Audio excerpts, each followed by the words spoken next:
Bonjour, la princesse au petit pois. Il était une fois un prince qui voulait épouser une vraie princesse. Il fait le tour de la terre pour en trouver une. Mais sont-elles des vraies princesses? C'est difficile à apprécier.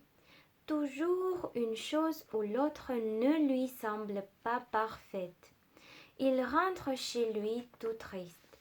Un soir, par un temps affreux, éclair et tonnerre, cascade effrayante de pluie, une princesse frappe à la porte du château et le vieux roi lui-même ouvre la porte. Oh mon Dieu! Qui êtes-vous? La fille demande l'aide du roi et lui dit qu'elle est une vraie princesse. Le coul de ses cheveux et de ses vêtements et elle prétend d'être une véritable princesse.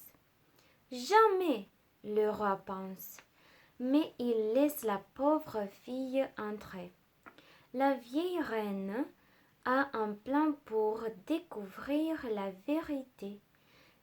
Elle va dans la chambre à coucher, retire la literie et met un petit pois au fond du lit. Elle prend ensuite 20 matelas qu'elle met sur le petit pois et par-dessous, elle met encore 20 édredons en plume d'oie. C'est là-dessus que la princesse doit dormir cette nuit. Au matin, il lui demande comment elle avait dormi. Affreusement mal, répond-elle.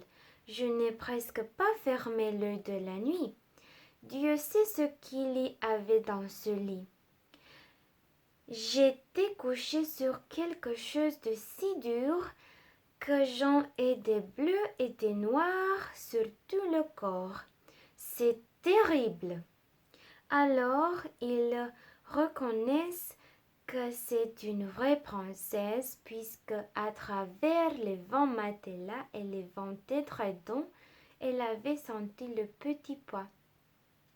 Une peau aussi sensible ne peut être que celle d'une authentique princesse.